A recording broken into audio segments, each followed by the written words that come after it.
Aloha Cupcakes. Today we're working with the King 13 Alien Deathhawk, or I think it's just an Alien Deathhawk. It's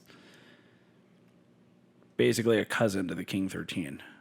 Now, a lot of you guys had recommended I try this brush, and you wanted to see a comparative with the 10, the 20, and the Vondego, along with a couple of other brushes that, I don't know, you guys are really huge fans of these things.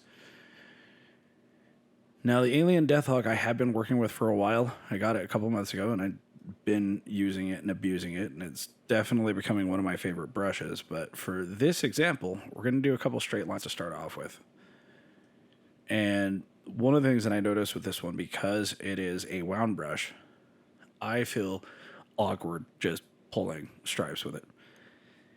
I don't think that I'm quite as accurate with it just because it's slightly off. I've gotten really used to having those metal furls for, eternity. So it's very much something I have to be watching closely what I'm doing in order for me to do this accurately. And I feel like even as slow as I pull lines, I feel like sometimes I'm pulling a lot slower to compensate for that. It's not exactly a bad thing because it allows me to pull a lot cleaner lines than I would if I'm just speeding through it. So there's that. Now, the other thing with this one, as opposed to a regular King 13 and the lack of floppiness, is that it allows me a little more leeway when I'm pulling into a curve. And right here at the tail end of it, when I pull out of it, it just gives me a sharper point. I am definitely a fan of that. Now, the other part of this one, when you're looking at the start of this line, I can put just a little bit more of an accent into the arch when I'm pulling from it. So it just has a little bit extra shape to it before I really get into the line itself. So that's just something a lot of my brushes don't really allow for quite the same way, because they're very rigid and they're very snappy. And this one gives me a little bit more playroom without being floppy. So it just changes the dynamic. Let me try doing another one of these accents with it. See, there's just a little bit more arch in the very beginning of this line. So it's something fun. It's something to give just a little bit more depth into your striping. So when you go to do your designs, you have a little bit more to add to it as opposed to just doing a 90-degree corner with two of your stripes. I know, it seems really detailed and probably not necessary, but something that I notice. So from a design aspect, I like the idea of having the versatility without having to break out all the way into a scrolling brush, which I still do a lot of work with the scrolling brushes. And yes, I do line work like this with a scrolling brush, just out of defiance most of the time. But I like that this brush allows me to still do the same things that I do with a scrolling brush and also be able to pull the longer, cleaner lines. It just changes the level of consistency in terms of what I'm striping with. And I'm a big fan of that.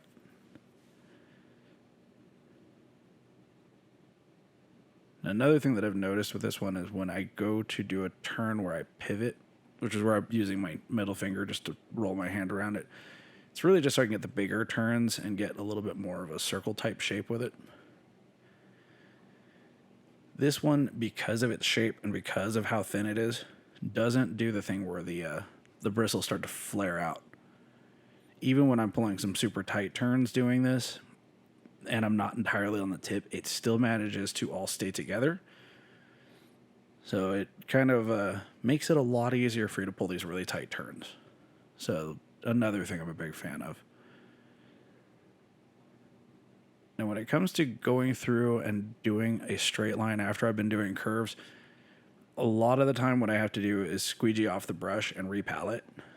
This one, I just thought I'd give it a shot with it. And while this line isn't exactly flawless, I'm not to a point where I need to completely just wipe it all down and start over with a fresh palette. Just means I've got a little bit more time to play around with it. And if I plan out how I'm going to work with it, it makes it so that I can get a little bit cleaner designs without having to go back, repalette, start over again. So I kind of like that it's able to do that without the squeegee thing. Now, that could also be because I'm using this paint and I've actually got a decent amount of humidity for once. I'm very much up to like 36% around here. Believe me, when you live in an environment when it gets down to 8% humidity, 30 is a really high and very happy number for you. Just saying, 8's not my friend. Because it seems like no amount of reducer actually helps you at that point.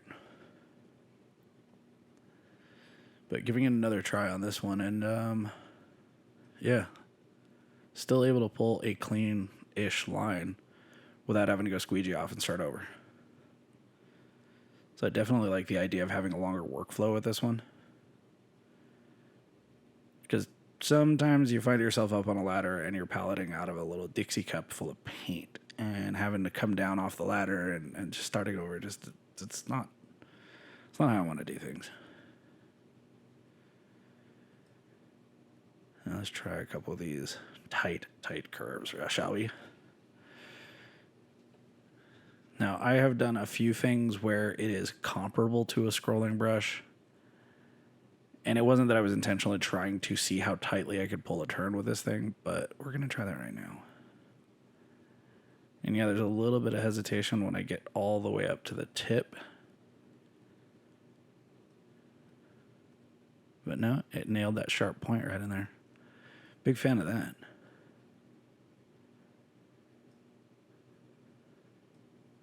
My other line wasn't so pretty, though. There we go. So I'm going to give it another shot with that. I feel like I could do a better take on that, I guess. So let's give me a starting point. Now, just for reference, there was no thought to any of the design on this. I'm just pulling lines to pull lines. I'm really just seeing how far I could push these brushes before they start to like act up or flare out or just turn to garbage. So far, none of them have, by the way. Like, I've had very good luck that a bunch of brushes I've never worked with before have all done fairly good jobs, or at least I'm able to work with them. But that may also be the point of what I'm doing here. I wonder how far I can pull this one.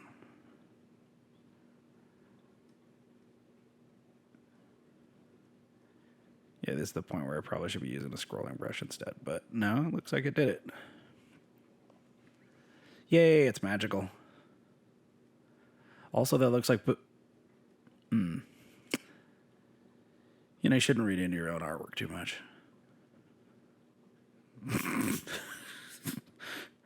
Even though I'm pretty sure there's one of those in every design I've ever done. But, you know, here we are.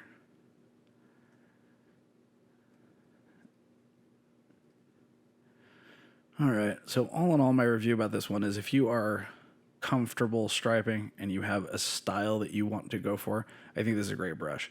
I think for a beginner, you might be better off starting off with something a little bit stiffer. Though, if you have the option to have one of these in your box, you should just have one. This thing's probably been, out of these 4 brushes, the most fun I've had out of any of them. And, yeah, I think everybody should give this one a shot. So, I like it. You should like it. Go get one. It's oodles of fun. Till my next one, stay moist, my friends.